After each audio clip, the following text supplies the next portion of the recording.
We are not getting a divorce. We are not getting a divorce. We are not getting a divorce.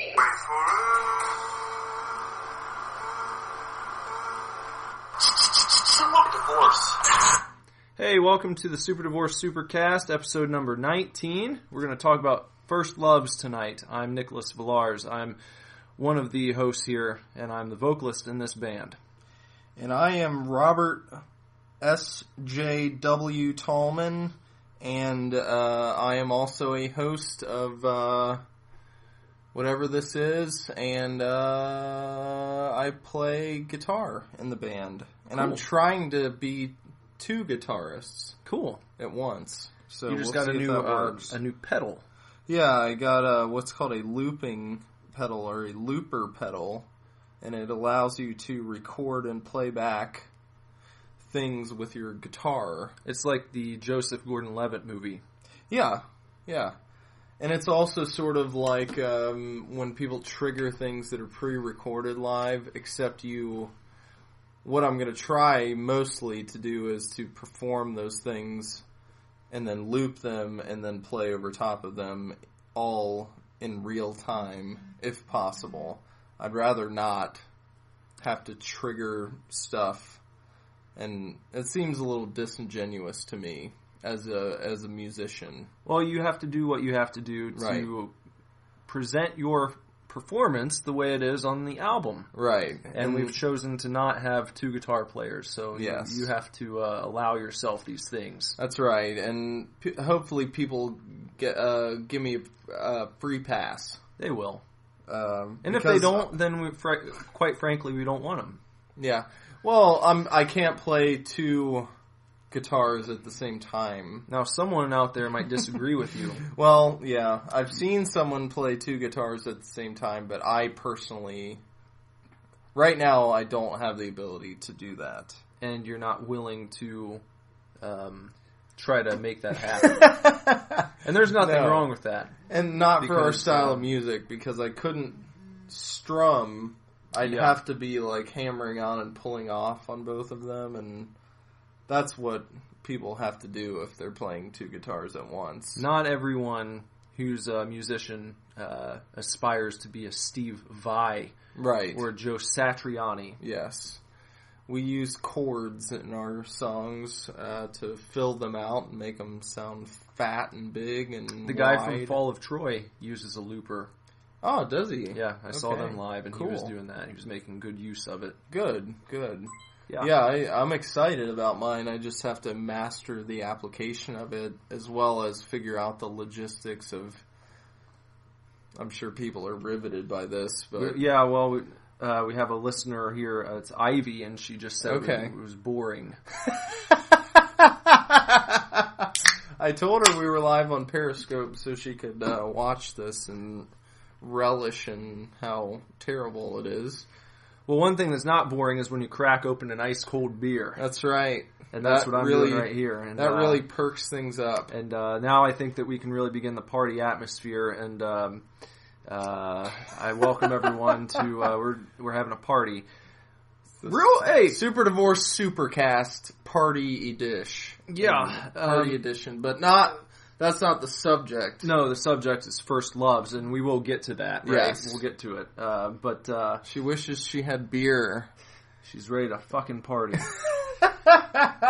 But, one thing I want to mention real quick is I don't remember how many episodes we did of the Sleep Star Ignition show, but I think we're far past it. I would now, imagine aren't we? we've surpassed it by far. Well, it's not romantic. We're not just talking about romance here. We're talking about first loves and music. Yeah, it's your not first loves. It's not a romance show. It's not a romance show. It's just first loves. It applies to everything, ranging from whatever Nick was just saying. Yeah, music, video games, movies. Because we don't want to sit here for an hour and a half and talk about who we were crushing on in fourth grade, right? It's, or earlier. I've finally moved past that. I finally moved past the heartbreak from my fourth grade love. Yeah. Much to Ivy's satisfaction. She called us, my girlfriend called us cock lovers. Well, at least my own. Yeah. You know, Yeah. You got to take pride. If you're following Andrew's lead on who started it. Just for everyone out there listening to this podcast right now. Yeah, the recorded. If you're not live with us on Periscope, join us next time on Periscope, and we're going to try and get Facebook figured out too, so we can stream this show live on both platforms. Yes. And it's a lot of fun, especially on Periscope, because you can chat with us as we're doing the show, and it's more interactive for you and us. Yeah, I would prefer people to watch it on Periscope. I think it'd be more entertaining to get the visual of the show as well. Which we could, I guess, also film the podcast and upload it to YouTube if we were so inclined. Probably should do that, but... Yeah, probably. Because whenever, you can listen to podcasts on iTunes and stuff, but you'll see, like, how the Stone Cold podcast, you can watch a visual representation. That's a bit more premium. That's right. But we can do a sort of a lower budget version of that. And I know we're capable of it, and I have the utmost confidence that we can do it. And we'll get there. We're plugging along, so don't worry. Right. Out there. Why don't we... Let's hit a little TT Boys. It's right here. And that's a good way to start the show. Yeah. If you see one you like, why don't you just make everyone privy to it? Well, I have one specifically... Oh, my lady said she loved me. I love you as well. Thank you. That was the first love of the night. Yeah. Yeah. My TT Boys topic, the one that jumped out to me, is purely for selfish reasons. It's actor Nicolas Cage reportedly involved in an altercation with ex-Motley Crue member Vince Neil. And I happen to know about this. I read into it more. It happened in Las Vegas. Oh. And Nick Cage is wearing like a bright blue suit. Like a bright blue pimp suit. And he's just got Vince Neil in like a headlock. There's so it's real. There's like a fight? Yeah. They got like a physical altercation, yeah. And I didn't read into it any more than the headline and the picture, but so you don't know why they were fighting? No. But I do know this. On the post where I came upon this, it was one of the music blogs I follow. I think Stereo Gum. Mm-hmm. And they posted about it, and I commented, I didn't know that Vince Neil had become a cage fighter. And it had the most likes out of any. That's clever. That's good. You should. I was proud of my game on that one. You should have had the most likes on that. I was channeling my inner Nick Villars. Yeah. Bob's heating up. As you said that, I was actually thinking cage fighter. Yeah. Trying to come up with something. So, yep, that was good. Yeah. I like it. If you get in a fight with Nicolas Cage, you become a cage fighter. That's just what it is. Yeah. It's a real thing. So I saw a post a couple days ago that said if you decide to clean your vacuum, you become a vacuum cleaner. Yes, yeah, I saw that. I think that's what triggered that in my mind, the Cage comment. Real quick, what do you think they were fighting over, since we don't know?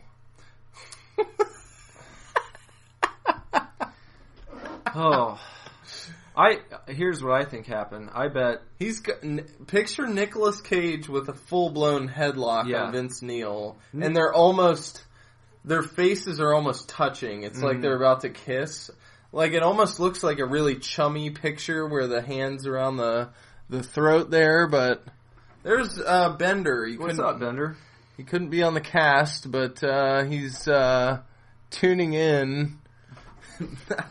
Vince Neil strikes me as the type of guy who walked past Nicolas Cage and said, "Nice suit." And Nick Cage just... And he seems like the type of guy who would kick someone's ass for saying that. He'd had enough, and maybe just lost a few K at the craps table. Yeah. And Vince Neil rubs him the wrong way, and he just puts him right in a headlock and gets him. When did this happen? Was it just today? It was recently. I think it was possibly yesterday. Yeah. But it's trending now because it's just so funny.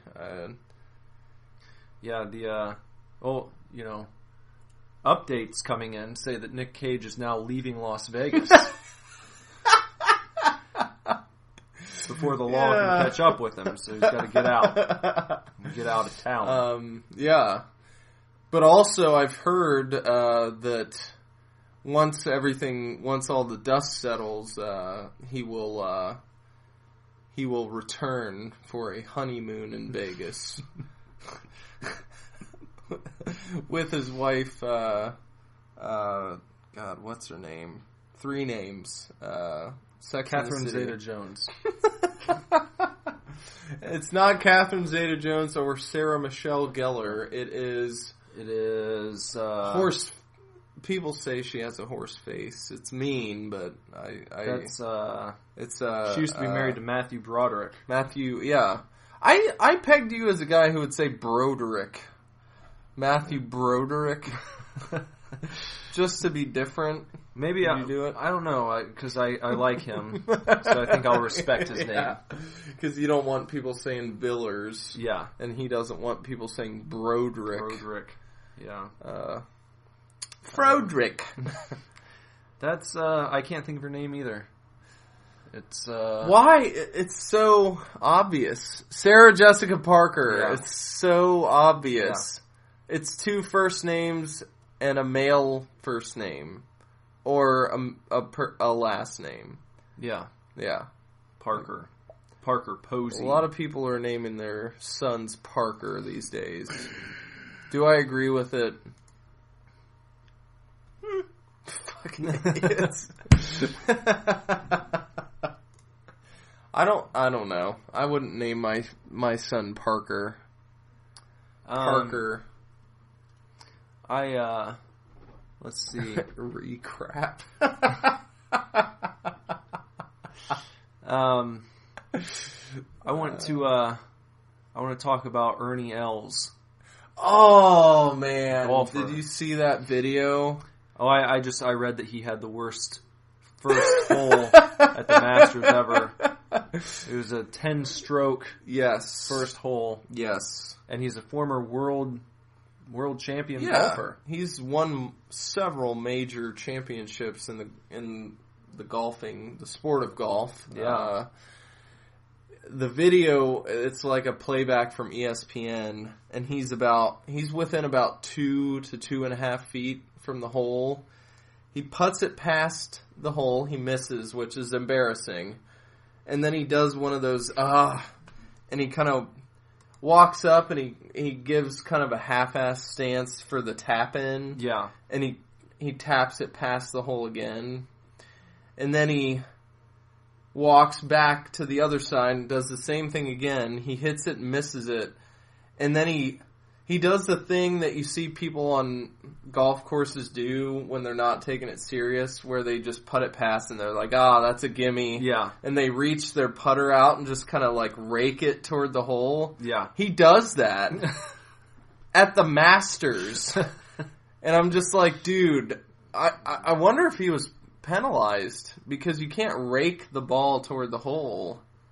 Are you sure? Or is it just unconventional? I'm pretty sure you can't rake it, because you could just rake it all the way in. Drag it. Yeah. What if that was a loophole in golf no one's realized yet? If you get your putter out and you maintain contact, you could walk it from the tee to the green and just roll it in. Might take you a while, but Especially getting through the thicker parts of the grass might be difficult. Before we move on from golf, this made me think about, we did Scandals Week recently. Yes. And Bill Clinton, there's a mini scandal, I don't know if you ever heard about this, where apparently his caddy said that he cheated on his golf scores out on the course. So he would... Does that surprise anyone? It doesn't surprise me, no. It just, I think it was a few instances of hitting it, like, into into a hazard, and then he would just move it out. Yeah. And say, kind of like a Judge Smales, don't count that. Yeah.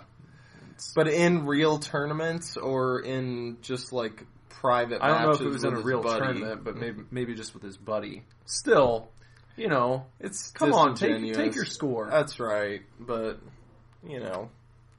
some people are so goddamn competitive that they are willing to cheat to win. Yeah. So that's... especially if he's with his old buddies from where did he go to college? Did he go to just Arkansas? I don't know. I think that's where he went. If Andrew knows otherwise. Someone out there can Google it. Google. Andrew's taking a shit. Google. No, he's making eggs. Oh. That's what he's doing, I guarantee it. Google what now? I'm hammered as fuck. Well, we were trying to figure out where Bill Clinton went to college. Yeah. And we're assuming it was Arkansas's. Yeah. Yeah. I think it was Arkansas. Is it the University of Arkansas or is it Arkansas University? I don't know. Or is it, Arkansas. I thought of a great movie starring Larry the Cable Guy. Mm-hmm. Noah's Arkansas. And it's kind of like the Steve Carell, Evan Almighty, modern day spin on the Noah story. Yeah. But he has to build the boat in Arkansas down there and go ahead and throw a bunch of farm animals on the ark and saw. Okay, I'm going to one-up you right now because my movie is about a man named Alan, and he utilizes a chainsaw in his daily life. So, the character's name's Alan, and the actor's name is Alan Arkin. Yeah. And he also resides in the state of Arkansas. And the movie will be called Alan Arkansas. So.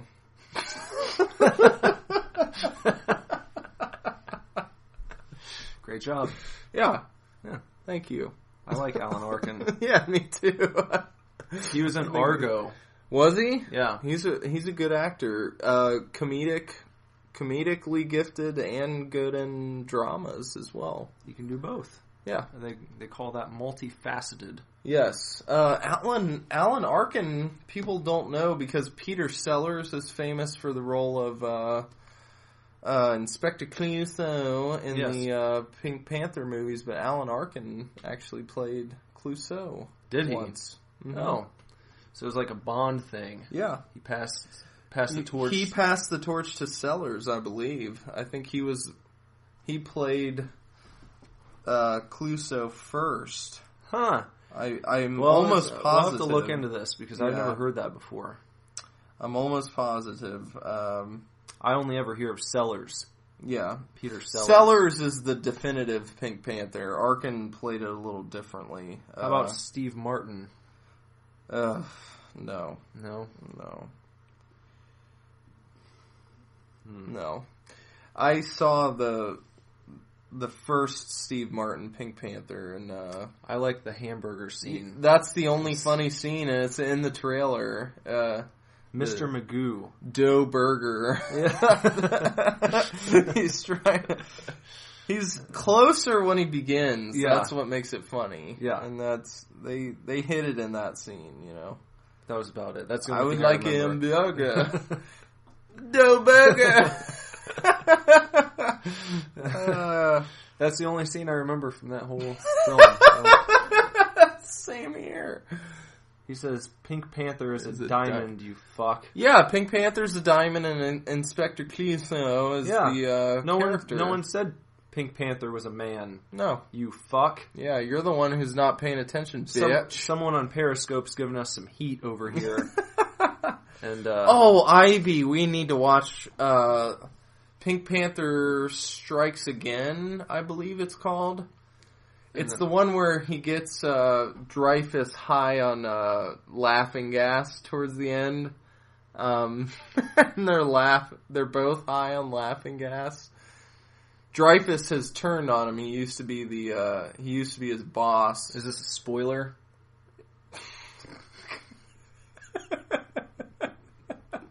Because I've never seen it.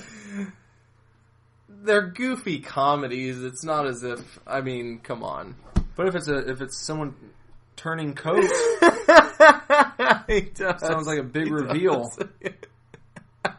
Now I'm gonna know. Well, and anyone else who's listening. Anybody else? I don't believe that you're gonna go out tomorrow and rent a Pink Panther film and watch it. Maybe I will.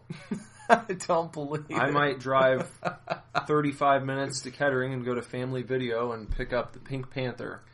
It has to be Strikes Again. I believe it. Well, I won't watch them out of order. It's ridiculous. Strikes Again's the only one I've ever seen. Well, I've got to see the whole series. No, I've seen 2 of them, and the other one was good too. Pink Panther Returns and Strikes Again, which Dark Knight Returns, Strikes Again. Mm-hmm. Illuminati confirmed, motherfucker. It's a blockbuster like a feral or cereal. I don't know what's going on.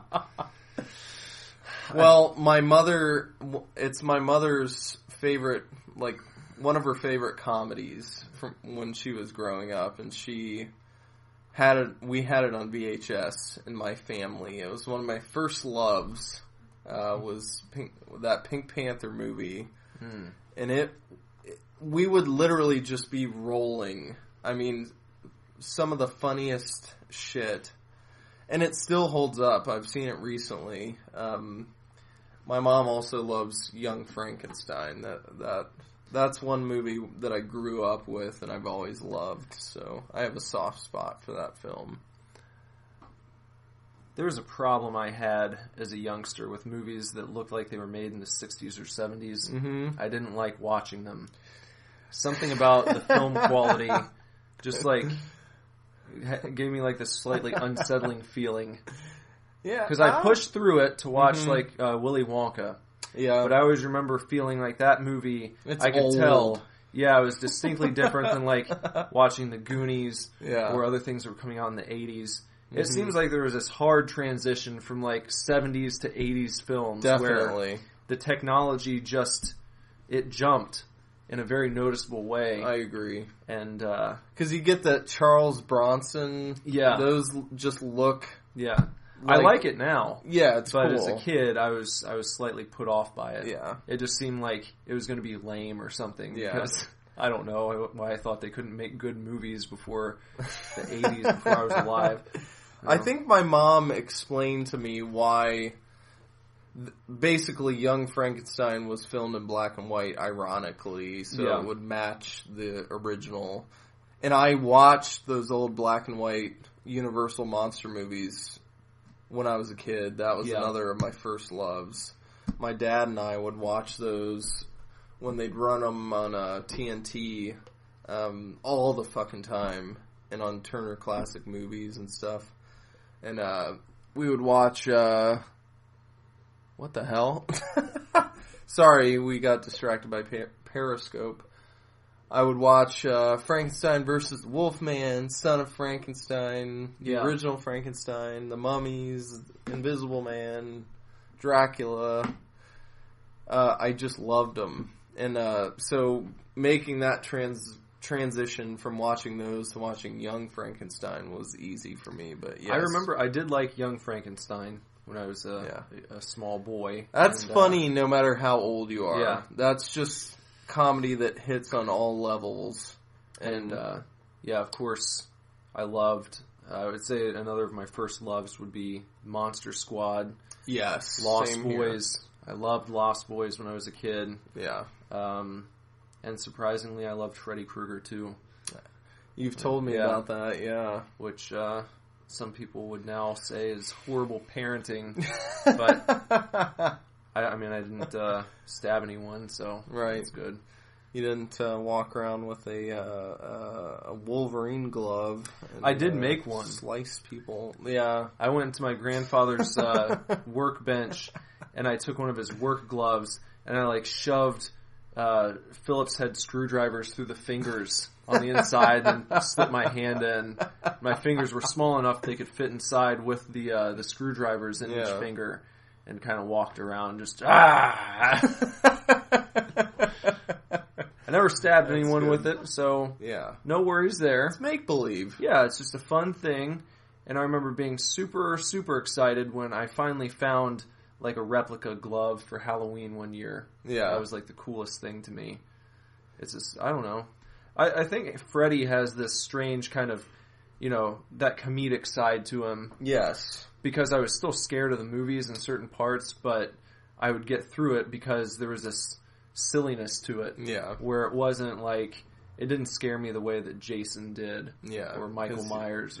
They're dead on just killers. There's no witty, one-liners from them where Freddy gets his one-liners and... Welcome to primetime, bitch. Yeah. Yeah, when he pulls the girl into the TV. Is that from part 2? No, that was, I think, 3. 3, okay. If I'm correct, Bender. Part 3, there you go. Dream Warriors. With, what a creative concept for that one, too. To have the kids trying to fight back. Mm-hmm. That's pretty fucking sweet. Yeah. Does it... I've never seen the film. I know of it, and I know the premise, but does it have a... even though it's a horror film, does it hit on that Goonies or Monster Squad level with the characters trying to fight back against Freddy and having their own dream powers? Or maybe a little bit, just because they kind of group together, Yeah. But it's not as cheeky and upbeat, obviously. Okay, yeah. But there's a little bit of that camaraderie. They're a little older, of course, than the kids in late teens. Goonies. Yeah. So preteens. But it's cool. It's got that neat 80s horror movie vibe to it. Yes. Good. So, yeah, that's a good one. Speaking of loving a character that's supposed to be a villain because of the lightheartedness, doesn't Lazarus love Majin Buu? Yes, he does. My son loves Majin Buu. Even though he's Dragon Ball Z. He's a destroyer of worlds and galaxies and things, and he's got his little terrible, evil villain. Yeah, he's got a Majin Buu stuffed animal that he sleeps with every night, and he takes it everywhere with him. For those of you who don't know who Majin Buu is, he's a villain from Dragon Ball Z, and I don't ruin anything for me in the comments because I've never seen the Majin Buu saga. You're just right there, right just now. On the cusp. Just getting there. Yeah.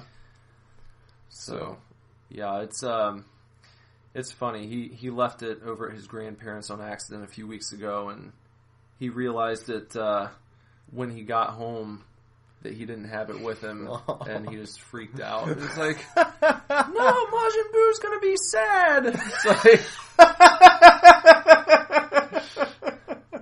That's all he needed was a little love from a 4-year-old. Yeah.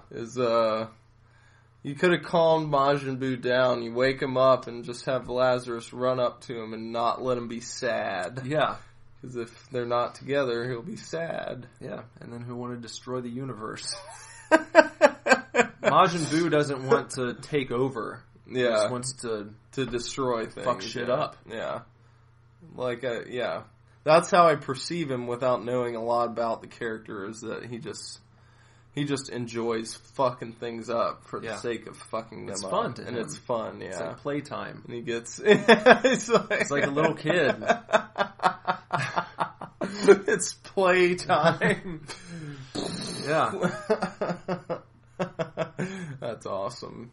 What a great character. Since you're just now getting into DBZ, yeah.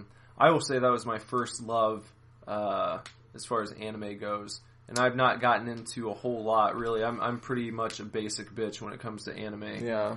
But I love Dragon Ball Z. Even if I got like, super deep into anime down the road, I don't think anything would ever top the first experience of watching that when I was a kid. You know, and setting my VCR to record episodes at a certain time and sneaking downstairs late at night so I could see it because it would come on at like 12:30 on Toonami back in the day. The new episodes would air that late for some reason for a certain time. Until they ran them, during the daytime. But yeah, I love that show. What was your first love as far as cartoons in general? Cartoons, when I was growing up, at first, I only had Cartoon Network, and then I got Nickelodeon after the fact. Mm-hmm. So, I loved both. And I still love both. But, when I was a kid, the very first one was Cartoon Network. And I had that, and then I had Saturday morning cartoons, actually, if I'm going way far back for first loves. I used to wake up and watch Fox Kids. And I fucking loved the X-Men animated series. Oh, yeah. That was one of my favorites. I would always watch that. I watched the real Ghostbusters religiously. It was on before school. Mm-hmm. So there was a time in my life where I would wake up early and watch an episode of real Ghostbusters and go to school. So that shows you something, because I'm not a fucking morning person now. I was big into that show too. Oh, man. Real Ghostbusters. Yes. That's one of the earliest. And that and Ninja Turtles. Yes, that too. I loved the Transformers. I don't know if that was... I never got in on... It wasn't that I didn't like it. I had a couple toys, but I don't know if my little brain couldn't love that many things at once, or if I just wasn't... I think Transformers was a little bit bigger a year or two before the time when I started really remembering everything. Our drummer, Bender, just weighed in here on Periscope, and... Bender, I saw you comment. You had mentioned Ren and Stimpy and Space Ghost. Oh God, Space Ghost. Which one was one of those like your favorite, your first love as far as cartoons? Question: Is it? Are you talking? Oh, Andrew said Space Ghost. Okay, I was gonna say Space Ghost, the legit Hanna-Barbera cartoon where it's taken seriously and everything. Because I like that as well. And okay, and I also liked satirical Space Ghost. I liked them both. He worked, the original. There you go. What was the one with the Somethingoids? And it took place in 1997, future 1997, where the world had cracked in half, and there was this blob-like character. It was white, and it would, like, throw things. I don't know what that was. It was called, oh my god. Because it was sort of like He-Man, but not... It was Hanna-Barbera, so it was very old. I did love He-Man. Is it like the... Bender can picture it. Yeah, it was like... It wasn't the Inhumanoids, it was the Somethingoids were the villains. I don't know if that was the name of the show. I don't know. God damn it. I have to look it up. Did you ever watch Pirates of... was it Pirates Penzance? No, Darkwater? No, I've never even heard of that. That was a badass cartoon. Was it? Yeah. Was it a Hanna-Barbera? No, it was, I think it was a Saturday morning cartoon. Oh, shit. But Bob took too many shrooms. Checking our Periscope, people. I feel bad for anybody just listening to this when we cut out and go to Periscope, but Ren and Stimpy, yes. Ren and Stimpy was huge for me for a very short burst of time, and it felt like it went away, and I could never find it. Did you used to watch it on Snick? On Saturday nights? There was a block. It was so awesome, because it was like... I think it started with Roundhouse. Did you ever watch that show? I never did, but I did watch all that, and I watched Kenan and Kel. Roundhouse was before all that came along. But it was like a live sketch comedy show. Okay. That was really good, and then Are You Afraid of the Dark? Ren and Salute Stimpy. Your Shorts? Was that on I don't think Salute Your Shorts was on there. Oh, okay. No. I think it was 4 shows. Okay. And I remember 3 of them. I don't know what the 4th was. But every Saturday night, and I remember staying at one of my friend's house on a Saturday, and it was like, oh, hey, it's like 9. Can we watch Ren and Stimpy? And he was like, my mom and dad won't let me watch that. And I got so butthurt. I was just pissed off beyond belief. Like, I couldn't comprehend someone's parents not letting them watch Ren and Stimpy because, you know, it was pretty much whatever at my house, you know. I wasn't watching porn when I was in, like, 1st grade or anything, but there were not any restrictions on cartoons, you know. I was always allowed to watch fucking Simpsons and South Park when that came on. Yeah. And, I never had any problems. So, I think that if you, censor fucking kids' cartoons, then you need to step up your game as a parent. Yeah. And I am telling you how to parent right now. So, if you don't like it... You've earned it by this point. Yeah. You have a very well-behaved young man, 4-year-old, so... And I think it's okay. I think if he wanted... He's seen Ren and Stimpy, and he thought it was funny. And we just watched Animaniacs yesterday. That was another... It was a show I was going to mention after I got done with the Hanna-Barbera cartoons that I was into, because early on, Cartoon Network just had a huge variety. It covered all the way back to Bugs Bunny and Daffy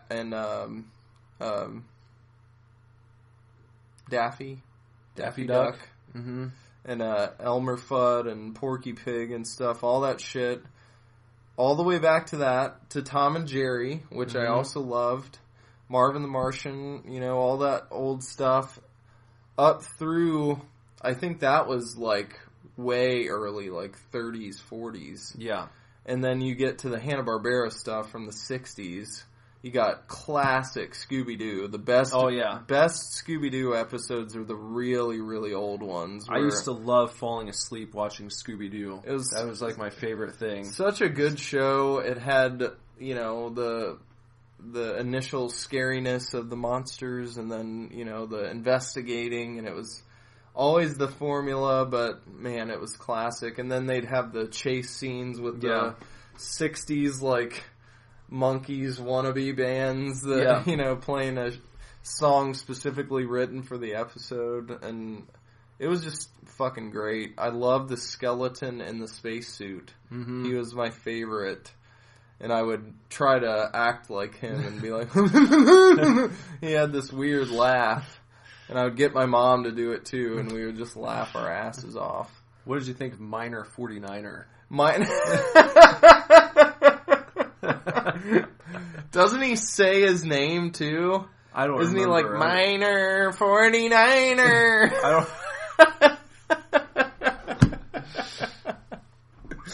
I remember the fucking Minor 49er. God damn it. I'm building a bunch of Scooby Legos with Lazarus right now. Nice. We've got a haunted house set that we're working on, which is really cool. It's wonderful because I say the old ones are the best, but even every iteration of Scooby-Doo is usually pretty good. I don't like Scrappy. You stopped Scrappy's annoying as fuck. And I didn't like a pup named Scooby-Doo either. You didn't like a pup named Scoob? I enjoyed that show. I'm OG Scooby-Doo all the way. I just love the feel of that show. You have to. It's classic. Fucking classic. And the other Hanna-Barbera cartoon, Scrappy blows. The Hanna-Barbera cartoon that I was trying to think of the name of is called the Herculoids. The Herculoids. Yes. And I bet if you saw if you saw footage from it, you would probably recognize it and maybe remember, flipping the channel when it came on. I don't know, but Cartoon Network, they had generations of cartoons on all at once. It was a magical fucking time because kids today won't get the Bugs Bunny and stuff unless they have the other channel, which is I think they have a second channel, which is all the classic ones now, and they kind of ripped them off. You get good shows now, but you don't get the generational stuff. A lot of shows for kids suck now. Yeah, they're awful. Right. You have your Adventure Times and your regular shows, which are fucking great. Yeah. But there's some real duds as well. So it's a mixed bag. Yeah. There are... Boomerang, yeah, that's it. Jetsons, fucking Flintstones, They weren't my favorites, but I would watch them, dude. Yeah. I would fucking watch the shit out of cartoons. And then you had the new, which was at the time, Cow and Chicken and Dexter's Lab, Johnny Bravo, Powerpuff Girls, I Am Weasel. Come on. It was all good. They were all so fucking funny, and they'd have shows within a show. Yeah. I remember, in Dexter's Lab, they were like the Avengers, but they were all alternates. Hey Arnold, classic. I was gonna get to Nickelodeon. Yeah. But we were still in Cartoon Network, guys. Come on. Stick with it. Do you remember the show that was like the Avengers inside Dexter's Lab? And instead of the Hulk, it was like the Incredible Crunk. And Thor was he looked like Thor, but he had a guitar. Hulk was purple with green pants. It was fucking hilarious. Justice Friends, yes! Yes! Thank you, Bender. Yeah, it was called Justice Friends. It was so fucking funny. And it was like a show within a show. You'd get a little segment within Dexter's Lab, and it would give you a whole different kind of narrative. Major Glory. Yes. All right. I know Macho Man was a voice on that show, too. He was like a powerful space alien. Okay, so... Action Hank, too, Bender. Action Hank. Go ahead. So, why don't we go from shows to toys? Okay. Toys. Which tie in very well with shows because we grew up in decades of just shameless product. Oh, yeah. And it goes on today, too. Yeah. But I wouldn't have it any other way because you see this stuff on TV and then you can buy a physical manifestation of it and you can fucking make up your own stories and I think that was you live the life of the show. I think it's great for creativity and I worry about kids now maybe not getting as much of that. They're just like poking buttons on a fucking tablet all day. Yeah. I think when you had like a group of toys and you had some from each show that you liked, you could like do crossover stories where the monsters from Ghostbusters invade, the turtles and then they have to team up and you start formulating this stuff and coming up with ideas and imagine if if the studios would have worked together and that shit would have happened in the 80s. Yeah. A real Ghostbusters Ninja Turtles crossover episode. Yeah. We would have just died and been happy to die after we'd seen that because there's the first loves. And speaking of toys and shows, I had Ghostbusters toys were my first love. I took my Ghostbusters, my Proton Pack and my Trap, which broke like a week in, but I took those very seriously. I would strap up and run around the house and just fucking suck up ghosts all day long. And that was my first love with toys. So you'd go with the real Ghostbusters toys? Yes. I don't know necessarily if they were only based off the animated show, but they were made around the time of the animated show because the original movie was 1981 or something? 82? I thought it was later than that. Was it? Yeah. I know the... I don't know. But I had, I had all those toys. I had the station and, the Ecto one. Yeah.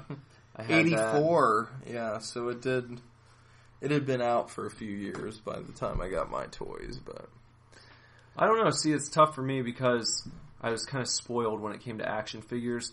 So I remember having, all of them at once. Mm-hmm. And so it's a tough call because I don't know that I liked playing with one set over the others because I had, He-Man, Transformers, Ghostbusters, Turtles. Yep.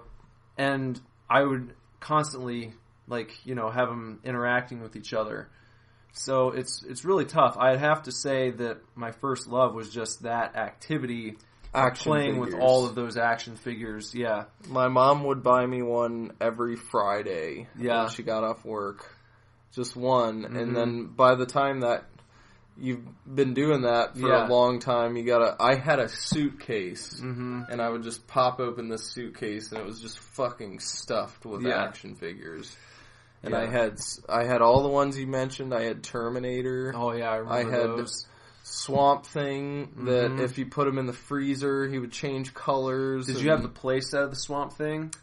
Because I had a playset that had this cool foam. Yes, and you could push him. Yes, yeah, it was like a foam. It was sort of like a laboratory prop thing, or was it in the swamp itself? I was thinking in the swamp. So you'd put him in the back of this playset and push him up through the foam, and it looked like he's coming out of the ground. Yes. Yeah. Yes. I know what you're talking about. And they made all the different colored Swamp Thing toys, and that was awesome. I had that, and I had a one where it was a laboratory where you could strap somebody in to a gurney thing and lower them down into a chamber. Yeah. And then you would do it with a regular guy, and then he would come back up as a different, as his mutated version. You could set it up to do that. Ivy said we should do a Periscope where we play with toys. That would be fucking great, because if I ever sit down and Lazarus has some action figures out, I can immediately, my first move. Those who are watching on Periscope can watch this, but I'll describe it after the fact, or I'll describe it while I'm doing it.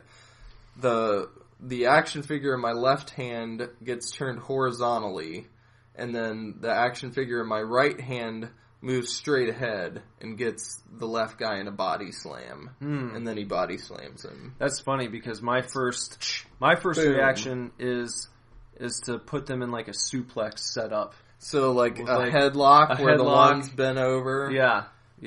Not my first one. My first one's body slam. So. Yeah. Well, and speaking of that, it doesn't qualify in first loves because all that other shit came before wrestling for me. I got really into wrestling when I was in about 4th grade. We can stretch it to early loves as well.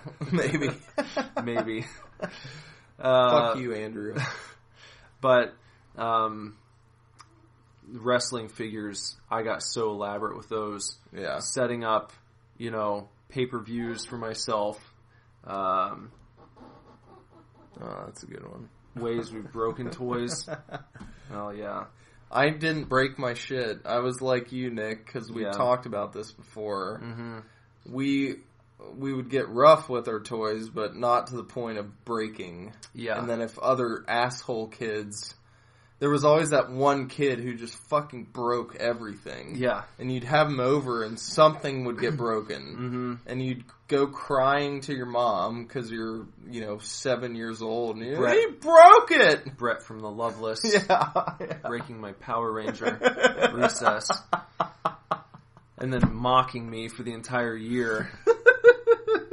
And then he had his older brother threaten to beat the shit out of you, too. Yeah. If you're not... Fuck you, Brett. If you're... maybe you're listening and you know of a band called The Loveless. They're really good. But... rockabilly band from Dayton. Rockabilly, psychobilly, whatever you want to say. Yeah. But I went to school with their singer, and I was actually in a band with him. We were called March and Collapse. It was like my first real band. He was a great friend of mine, but not so much early on in our lives. Because I brought some Power Rangers to school one day, and he just took one of my Rangers and started smashing it into the pavement and broke the arm. And when I confronted him about it, he just mocked me. And was like, "You broke my Power Ranger!" And every time I passed him in the hallway for the rest of the year, he would do that. And the eye rubbing motion. Yeah, the eye rubbing, the baby crying. Yeah, it was bad. Pissed me off.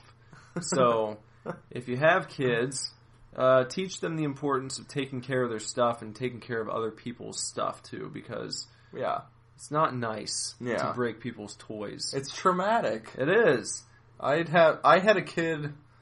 My best friend, he was my best friend still, even though he broke my shit all the time. But I would have things around my room that were just broken now, and I'd know who did it, and I'd always remember. I had this globe in my room, and it was like one of those old school textured globes that are made out of those were cool. They were awesome, and he knocked it over, and it just something was laying on the floor and just punched a hole in it, and it was fucking broken. There's nothing you can do. Yeah. It's, and we tried to fix it the best we could, but after that day, I never had one of those cool spinning globes in my room again. Well, maybe you can get another one sometime. Maybe. I loved that thing, though. That was the first love of decor in my room. Decor? Yeah. I know what mine is. A poster. No. No? Oh, shit. Uh-oh. That's my fat ass adjusting my seating position, I think. Are we there? Are we going to get to the perfect equilibrium we had earlier? I don't know. Uh-oh. Hold on. This is how Zack Snyder shot Batman v Superman. There we go. Okay. Andrew's going to buy me a globe, by the way, so... My first But love, it has to be old school, and it has to have the mountains that are embossed. The textured, embossed mountains. Relief is what they call it. My first love, decor, as a young boy, was the first lava lamp that I ever had. Really? Yeah. I didn't peg you for a lava lamp, kid. I loved my lava lamp. Because it was a great nightlight, too. Ah, yes. And it had this nice warm blue glow. Yes. As I was drifting off to sleep. Very soothing. Nightlights were fucking necessary when I was a kid. Could not sleep. Mm-hmm. If that bulb went out, Mom was getting another bulb. There was no, we'll fix it tomorrow. No. Fuck that, we're fixing it now. So nightlight, yes. I love nightlights as well. One of my first loves. Now I prefer complete darkness. Same here. No music, I can't, I'm not a sleep with music on guy. I can't have the TV on anymore. Nope. I did that as a kid, but I don't do it now. No. I had one of those TVs, my first TV in my room was because I guess my mom got a new TV and we moved hers into mine. And it didn't have a remote. It was one of those clicker TVs where you click to the next channel. I had one of those in my room. Yeah. It had like a dial on it. And I loved that fucking TV. I would watch Price is Right on there when I stayed home sick from school, and I would eat grilled cheese and tomato soup. Or maybe some SpaghettiOs with a peanut butter sandwich, and I would dip the peanut butter sandwich into the SpaghettiOs because fuck logic as a kid. That was fucking delicious to me. I had my NES hooked up to one of those TVs in my bedroom. And you had to do the RAF. Yeah. It wasn't the fucking AV cables back then. No. I didn't even know of AV cables' existence till DVD players. So I learned of them when I got my N64. Okay. And I remember being really thrown off because I was like, where's Where does it screw in? I think my N64, I still screwed it into the back. Did you? Yeah, I don't think I didn't have AV connected TVs for a while until I started using DVD players. That was when. How about the first video game you ever loved? Oh, that would have to be. It's tough because my first system that I owned was N64. Or not N64, I'm sorry, Super Nintendo. I don't know why I said that. Probably because I'm under the influence of drugs. I'm just kidding. Not drugs. Tons of alcohol and drugs. What was I saying? First system was Super Nintendo, so I didn't have an NES at my house. But before I ever owned a video game console, I would go to my cousin's house and play Mario, Duck Hunt, and I remember he was the first person I knew who had Mario 3. And that was... he would always want to be like, oh, let's play another game. No, I want to play Mario 3. I liked Mario and I liked games before that, but I think Mario 3 was the first game that I absolutely I would have dreams about playing Mario 3. Even after I had a Super Nintendo, I would look forward to going to my cousin's house to play Mario 3, even though Super Mario World was a fucking masterpiece too. Yeah. Well, did you get Super Mario All-Stars when it came out? I rented it all the time, but my parents never purchased it for me. Huh. Yeah. That was a big rental, though. It was like the game that I would rent if I didn't see anything else I liked. So I would just be like, fuck it, Mario All-Stars, hit that up. I think the first game that I really loved was Castlevania 2. Ah, Simon's Quest. Yeah, and I never even got very far in the game, but I loved it so much. Because I was into like the horror movie thing when I was a kid, and I loved playing it in my grandparents' basement because I would get scared while I was playing it, know, because it was creepy. It had the soundtrack is just like embedded in my DNA. Yeah, from playing it so much, from playing the same first part of the game over and over again. Because how were you gonna know to kneel by a wall and wait for a tornado to show up? And I never drop a red crystal. Then. Right.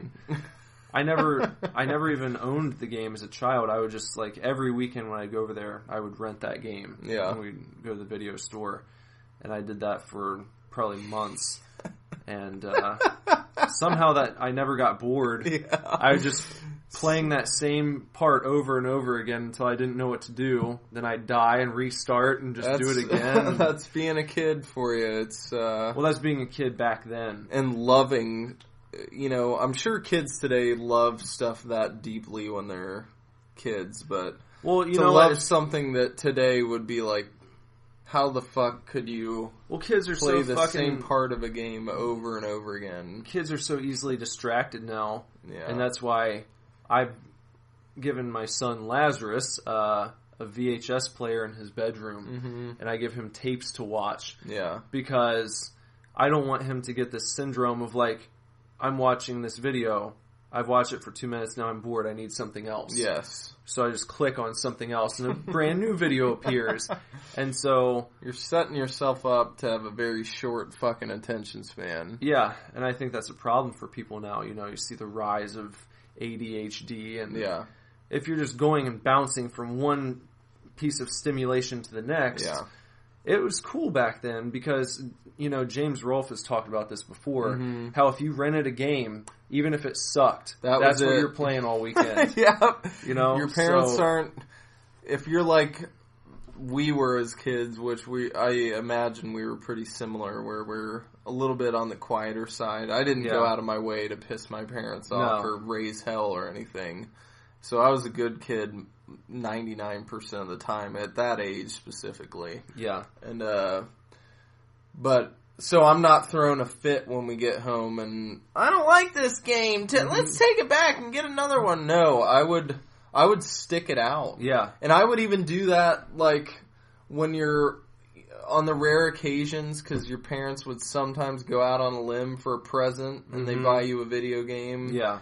It would often happen at the beginning of console cycles. Yeah. Because you don't know what's good yet, because it just came out, but there's these like 4 to 10 games or something that are launch titles. Yeah.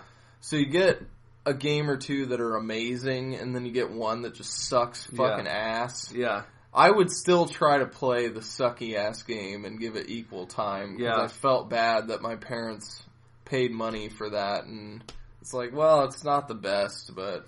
But now it's like, oh, I played this game for 2 seconds, let me delete it and see what else is on the App Store. Yeah. I want a different game now, you know? It's like, and you can do that. Yeah, you just got it 5 minutes ago and you get rid of it and you have a library of every game ever made. It's not just little kids either, it's just like adults. Yeah. You try an app out for like 2 minutes and, no, this fucking sucks. It's gone. We talked about the rise and fall of Words with Friends. Yeah. Like, if you bring that up today, it's like... What is this, 2012? Yeah. Fuck you. What was the first app you ever loved? The first app I ever loved? Oh my god. The first app I ever was awed by, that I loved the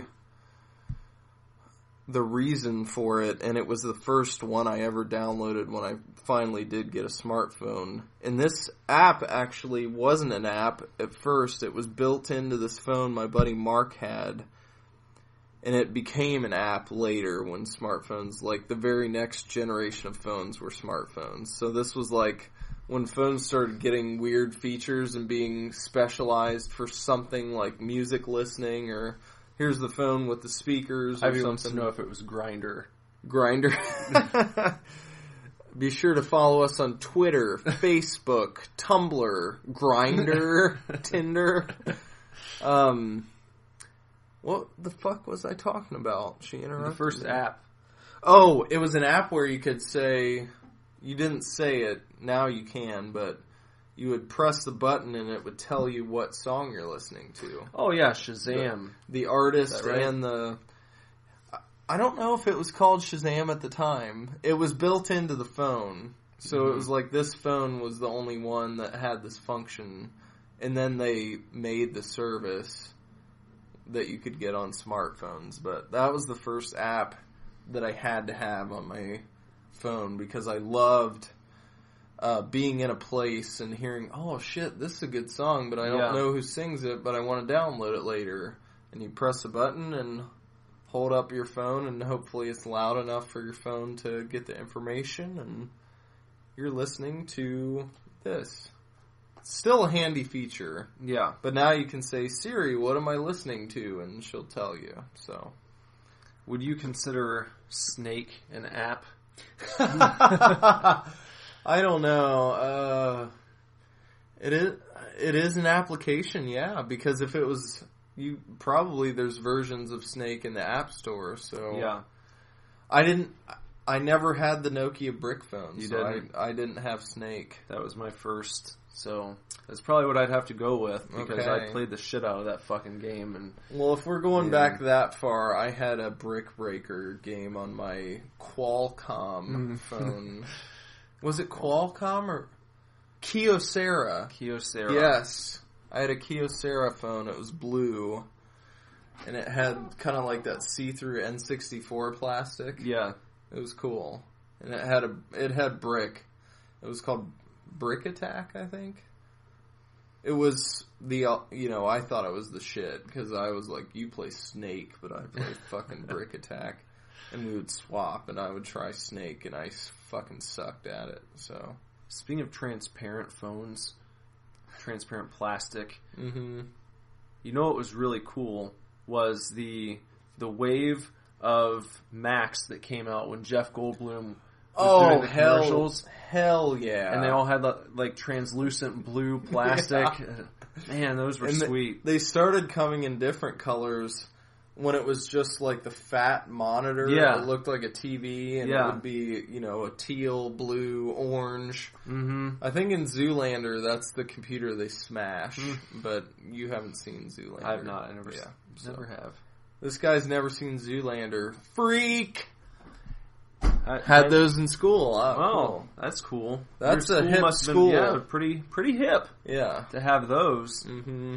To have Jeff Goldblum on your team. Yeah. I didn't have an experience with a Mac unless it was at like a rich friend's house. You know, all the guys I knew had shitty PCs from fucking H.H. Gregg or something, or Circuit City. The first computer I ever loved was my Alienware. But then I very quickly came to hate it. It shit out on Yeah, me, it never didn't worked. It never worked. I sent it into them twice, and they could just never figure out why it was defective. You got a lemon. I got that computer just to play games, and it from the get-go would blue screen every time I tried to play a game. That was a shit show. That's so sad. Yeah. Did we get... Oh, yeah, we covered the first video game you ever loved, yeah. Yeah. Castlevania 2. What about the first PC game you ever loved? Because that's a different... Back in that time... Yeah. We had consoles first. Mm-hmm. I mean, PC gaming existed, like Commodore 64 and, God, I can't remember, the Atom computer and stuff. Mm-hmm. Yeah. But most people I knew especially had consoles. Nobody I knew had a Commodore 64. Myst. That's what Andrew just said. I don't know about that one. You never played Myst? No, I don't think so, unless my memories... you can probably get it on your phone at this point, Yeah. I would imagine. But computer game, I would say Counter-Strike Source, because that was like... So we're not going to go back to like Oregon Trail or Carmen Sandiego or I anything? played those games in school, but I wouldn't Yeah. say I loved them. Okay. It was always kind of like, oh, well, this is better than like doing worksheets, so... I really, really liked Oregon Trail. Did you? I would obsess over when we would go to the computer lab and play Oregon Trail, which now every classroom's got computers, but back in our time, there was always a I remember specific Math lab. Blaster. Math Blaster? Hold on, shit. Okay, let me back up, because there was an early computer game that I did love, I would say. Okay. Um, I'll accept the Counter-Strike Source, though. Yeah. But we're going back that's further. like more hardcore, Yeah. you know, adultish, Yeah. teen years. No, what was it called? Midnight Rescue? Have you ever heard of that? No. It was like a mystery game where you're going through, I think you're in a school, and hold on. You're going through a school, and there are various robots that you have to, I think you have to track down the robot and find out if that robot is the one that's up to the mischief in that particular scenario. Okay. And there are clues you have to find. Now, I loved that game. And I remember my dad bought it because it was for the Mac. And I played it on his Mac way, way back. This was like the early 90s. Okay. And I thought it was so cool that I was it able on a to- floppy? Yeah. Because we played it in school, and I was just like, my mind was blown that I could actually play this over at his apartment, because he had a sweet computer for that time. And Hell yeah. yeah. I don't want to go with Oregon Trail because I liked it a lot and I looked forward to playing it, but the first time I really loved a PC game. Wow. Roller Coaster Tycoon. My cousin had it. I did not. But we would play that game from the moment we fucking woke up to the moment we went to bed sometimes when I would sleep over at his house. It was fucking marathons of Roller Coaster Tycoon. Let me build one now, and we'd take turns, and the other guy Watch would... each other. Yeah, you'd watch each other, but you'd also have, like, a fucking wrestling VHS in the TV over here, so you could if you got bored with Roller Coaster Tycoon for a split second, because you could reset. Yeah. So you'd walk over and watch a match for a minute, like, because my cousin had, like, DX and shit, VHS tapes, and I would just have my mind blown because I wasn't allowed to watch that shit. I had to watch WCW. But whenever I saw fucking DX do something, I just thought it was the coolest shit in the world. And then you watch that for a minute, and then you turn back and you see your friend having tons of fun on Roller Coaster Tycoon, and you're like, fuck! I want to build another one, god damn it! And we'd walk back and forth, and just... It was the best fucking time. Did you ever play Amazon Trail? No. You never played Amazon Trail? It was like Oregon Trail, but it came out later, so it had like, full color pictures, and there were like actual likenesses of people in the game that you're talking to. Mm-hmm. So I remember one part in particular where you get to this settlement off of a river, and you're like in the Amazon, and you go to a little hut. You click on it, and then it comes up with like the store. Yeah, and it's just like a close up of a guy's face, on the screen, and you can talk to him. And it's like, what do you have? You like click that to ask, and I always remember what he said. For some reason, it always cracked me up. So it's like, click, what do you have? I have some things. And then like, then the menu comes up with like all the different shit you can buy. I have some things. Yeah, like, okay. Well, I assumed you did. You haven't really given me What much. do you have? I have some things. It sounds like he's confusing I have some things with the word something with an S on the end of it. Right. I have some things. Yeah. I have some things. Great. Whenever I think of a merchant in video gaming, I think of the one from Resident Evil 4. Oh, yeah. What are you buying? What are you selling? I used to love dealing with that guy, and then when you're done, you know you don't need anymore, just fucking shoot him in the face and he dies. I don't know why they let you kill him, because he didn't deserve to die. Hello, stranger. I think that was what he said. Yeah. Because my friend Brett, who I mentioned earlier, we always would talk in that guy's voice for fun. Me too, Bender. I love RE4. We played the Mercenaries mode a lot on GameCube, and sometimes do the actual story part of the game. And I always thought it was funny because the way he talks to Leon sounds slightly erotic, you know? It's like, oh, stranger. Just like... like he's been lonely in that dark, dingy fucking corner of this dilapidated mansion. And he sees Leon's beautiful face and hair. At a high price. It's just like... Imagine that guy's life. Yeah, he just stands there waiting for one single person in the dark with tons of flesh-eating monsters running around. He has to be a complete badass. Yes, he does. He should get his own game at some point to see what the fuck he's up to when Leon's not around. Yeah. Because you can just imagine him standing there waiting for someone to sell his wares to. Zombie comes along. Yeah. It's not going to avoid him. It's going to try to eat him. Just because he's a merchant, it's not going to attack him. He's got to be defending himself all day long from the moment he wakes up to the moment he goes to bed. And he only gets the chance to sell to Leon in certain points. Yeah. So he's not just following him. Do you think he had other customers that you didn't see? I would hope, because that poor guy, he's not making a living. He's not supporting a family off those profits. Because I'm pretty frugal with video game money, probably more so than in real life.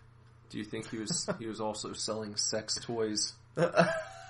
Andrew, I think, suggested that he was selling guns and dildos. He probably had a sex toy at least to use on himself. Yeah. Because that's got to be a lonely life. Erotic, exotic porn. Yeah. What are you buying? Exotic porn? Oh, stranger. That's the name of the DVD that's in his cloak that he opens up.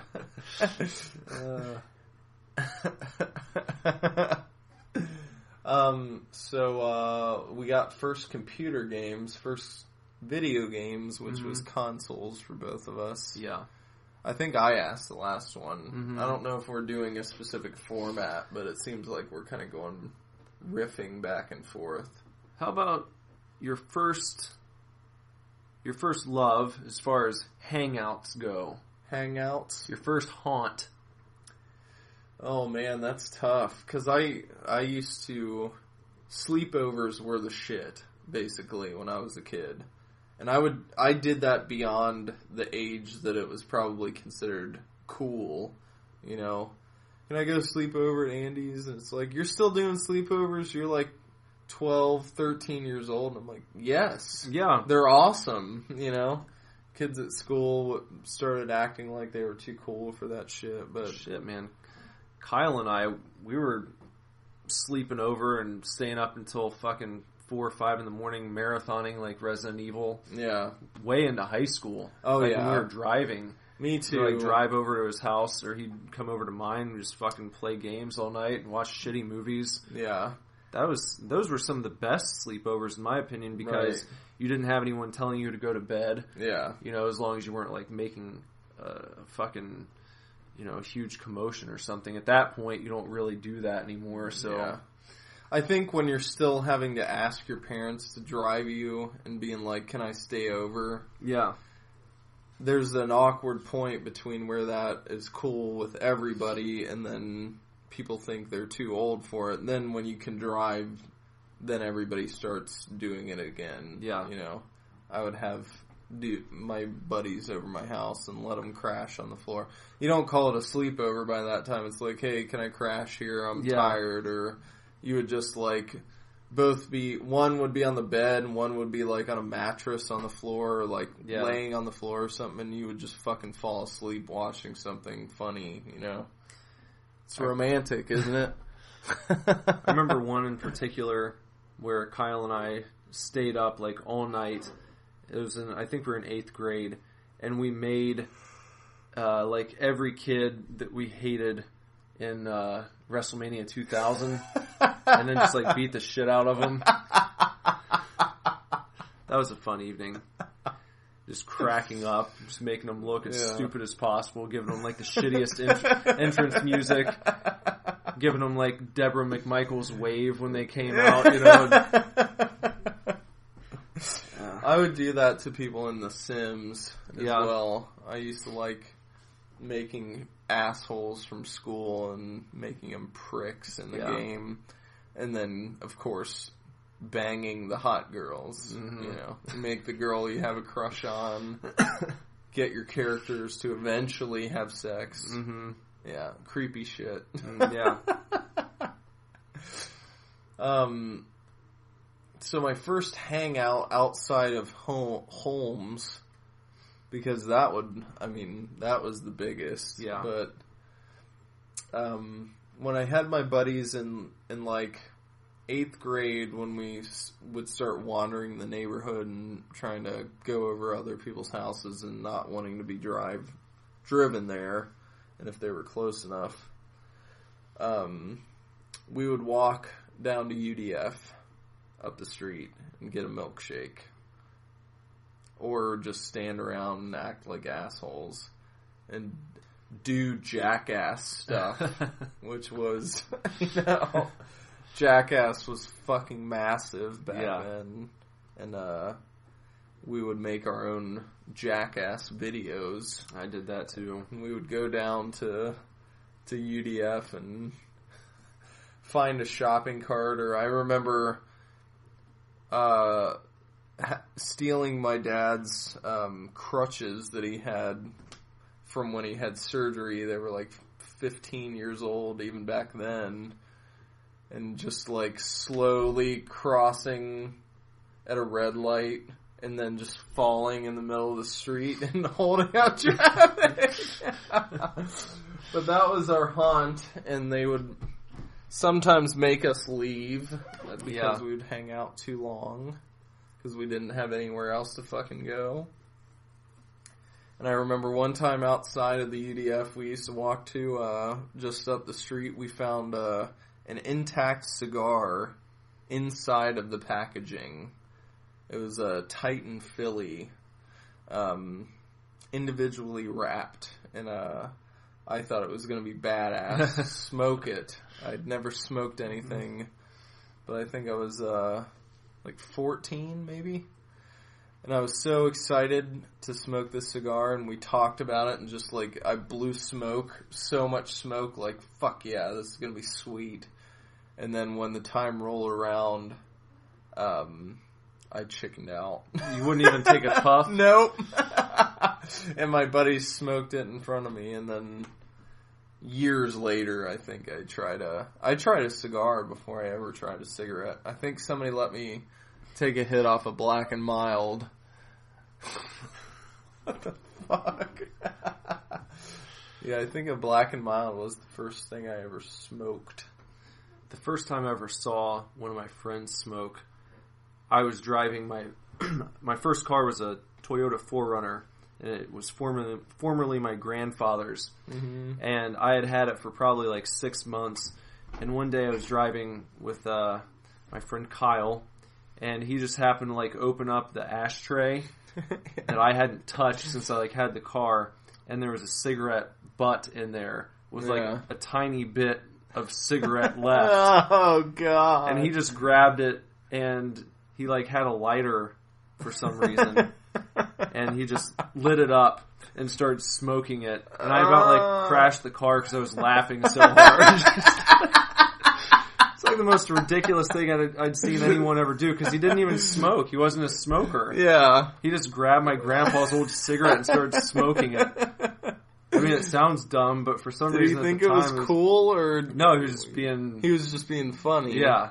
And you thought it was fucking hysterical. God, yeah, it was like one of the funniest fucking things I've ever seen for some reason. Oh man, that's awesome. Yeah. It does sound funny too. Yeah. I can't, oh man. I remember seeing a dude smoke, or knowing of a dude smoking when I was 12. And that, he was my buddy, so it pissed me off. Because I had that happen with one of my friends early on. Yeah. And I was like, dude, why are you doing that? Yeah. You know, you're killing, that's bad for you, and, you know, it's going to get you in trouble and all this shit. And I was the stick in the mud. I still am. I had a friend who moved to Florida when I was in 4th grade, and I was like best friends with him and one other guy in elementary school, and I stayed really good friends with my other friend Mike all throughout. And then when we were in 6th grade, our friend Tommy came back up here, and he just like pulled out a pack of cigarettes when we were walking around and started smoking. Oh, Jesus. And we both started giving him a bunch of shit. Yeah. And he got pissed off, and we ended up taking his cigarettes and we like threw him down a drain. Yeah. He got so butthurt about it. Yeah, I was like that. It's like, dude, we're in like 6th grade. Yeah. Walking around smoking. God. Back then it made you cool, though. Yeah. I mean, not to me. I thought people who smoked were fucking douchebags, but... But anyway, I don't think we ever got to like your first love of my hangout. Okay. Hangout place. Yeah, and that was the UDF. That was the UDF? Yeah. Okay. I liked walking I know down if there. you were just going through... That was the only place nearby. There was a Okay. UDF, and there was a Speedway across the street, and the UDF had ice cream. So, and Blue Moo cookie dough was the fucking ice cream of choice. Oh yeah, that stuff's awesome. And then there was a La Rosa's up the street, which ended up being my first job, ironically, but those were the only things that were within relative walking distance where we could hang out and act like idiots for a while. Yeah, there were places where I walked around town and I liked that, but I don't think I really loved hanging out someplace until I started hanging out at the mall like every weekend. That was just that was lots of glorious fun, just being a mall rat. Because I watched the movie and then I wanted to be Brody. And so I started doing that, and I always liked going to the mall even as a kid. I always got really excited when we'd go to the mall, and then I fucking loved Forest Fair. Yeah, that place was awesome.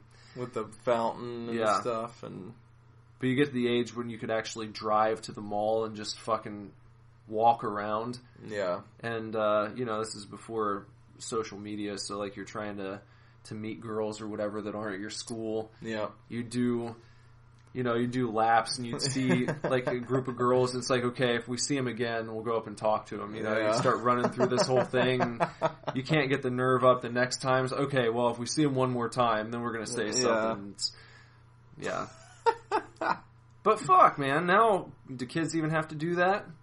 Is anyone going through that crisis anymore, or is it just like... There's still a lot of person-to-person interaction with kids. But are they taking that risk, do you think? Oh, to go up and talk to somebody? Yeah, just out of the blue. Just be like, hey, I think... Because... I think today our kids are probably a lot more insecure, and it's probably because it's more accepted and it's more become the norm to be antisocial. Mm-hmm.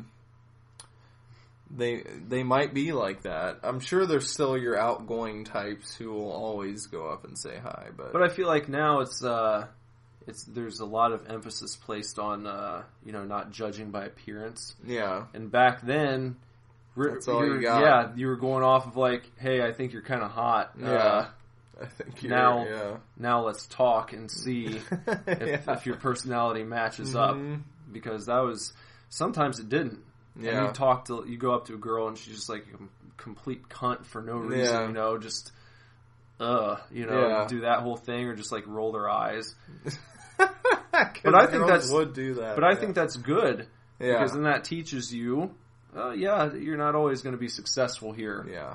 You're not God's gift to women. And when you are successful, to enjoy it while it lasts. Yeah. Yeah. Yes. There was no just swiping through to figure out. Nah. I think it's still just as superficial as it ever was. Yeah. Only now there's no guts involved. You just have to send a message online. Yeah. Or get matched up on OkCupid or something. Yeah. I don't know. I work at a high school 5 days a week, and my kids get boyfriends and girlfriends, and it's through like clubs at school. But I have nerds. Yeah. They're like the kids who actually participate in after school activities that aren't football or, playing hacky sack or something like was in my day. I have like show choir kids and kids who run track and do clubs, and I think that's a pretty natural way to meet people. If you're working together in a group setting, in a team setting, and you get a sense of another person's personality and the way they conduct themselves. It seems like a good way, and they that's or they meet somebody at their first job or something. That's a thing. So they are still meeting face to face. It's not as bad as you would think yet, but I'm sure certain elements are diminished. That's all, Right. I don't think that kids aren't talking to each other anymore, but I'm sure that certain aspects that were once kind of formidable are probably kind of dissipating now in favor of more, I don't know, just an approach where you can ease into things without having to take a big jump. Like, is this person going to ignore me? Or there's no going out on that diving board and just fucking diving in without, I'm sure that is greatly diminished. Well, we're about done here for the night. So, Okay. I don't know. I feel like maybe we should do one more before we... Another first love? Yeah. Sure. How about the first band you ever loved? That's or musician? Tough. That's tough because I liked music a lot. But the word love implies that it woke something up inside you and you just loved it, you know? I didn't love music until I hit about 8th grade. And I loved Blink-182's Take Off Your Pants and Jacket when it came out in 2001. I was fucking blown away by that album. I loved the way it sounded. I loved the guitars and the tones and the subject matter, the fucking image of the band and how they just didn't give a shit. I thought it was, I know everybody thinks OG Blink is the shit, but I had heard Blink before that, stuff from Dude Ranch and Enema, but Take Off Your Pants and Jacket, a lot of it was about being a lonely guy and not knowing how to talk to girls and getting, all that stuff, and that connected with me because I had a hell of a time talking to girls. I just wouldn't do it. Yeah. Just wouldn't. There was no, dude, go over and talk to her. It was like, nope, not going to. Girls would think I was cute and I would hear that they liked me and stuff and I still wouldn't because I was just fucking petrified. So, but my first band I ever loved was Blink-182 and then Take Back Sunday shortly after was another one of those revelations where I just, holy fucking shit, this music exists. It was just something totally fucking new and hit me in the perfect time, and it still, that Tell All Your Friends album, it just holds a very special place in my heart. But Take Off Your Pants and Jacket, first love. My first love musically was Metallica. Really? Yeah. Nice. They were the first band that I really got into that I felt the need to go out and get their entire catalog. I'd never, I liked music and I had CDs, but I had never heard a band where I wanted to know all about them. Yeah. I taped their behind the music and I watched it all the time and, wanted to start at Kill 'Em All and listen to the entire catalog. And, they were the first band that I got heavily into. So I'd say they were the first band I really loved. And then to follow them up was Weezer after that, who is still my favorite band to this day. Yeah. So, yeah. Taking Back Sunday is making a new album. Mm-hmm. Weezer just came out with a new album. Yeah. And Bayside's just got another one coming out, too. Holy shit. And I know Every Time I Die just finished one. Mm-hmm. We got a lot of cool shit coming our way here very soon. And maybe a brand new album sometime. Yeah. If they ever... Probably their last one, too. If what Jesse Lacey was talking about pans out. But, yeah. We'll see. We will. I did, for Blink, I went through a Nirvana phase where I did... It was because a friend of mine liked them, though. So I got all their albums and stuff, and I really, really liked them, but... When I think of the word love and just something that spoke to me, I'll stick with Blink for sure. Just the perfect time, the perfect mindset, maturity level. It's funny that those guys were in their 20s. And Well, mid-20s by then. How about for next week's podcast? Next week? Oh, man. I'm so tired now. It's 2:00 in the morning, our time. If you're watching this in the future, that's why I'm tired. Because it's very late at night or early in the morning. I still consider 2 o'clock the night before. Yeah. I don't think of it as the morning of the next day yet. Yeah. Fuck that shit. Yeah, that bothered me. I worked at Speedway third shift, and people would come in at like 12:30. Mm-hmm. Morning. It's like, no! Fuck you, dude. Yeah, that would always piss me off. That pissed me off, you just telling me that right there. They would do it. What about jobs? That made me think of jobs we've had. We'll have some fucking awesome job stories. Yeah, I've had so many. I know you have. I know you have. That's why I picked it. I've had a lot of jobs too, but not nearly as many as you, I don't think. The guys in my first band used to laugh about how many jobs I'd had when I was like 19 or 20. Jesus Christ. I didn't get my first job till I was 18 because my parents, as long as I was doing a sport, I didn't have to have a job because you're busting your ass, you know.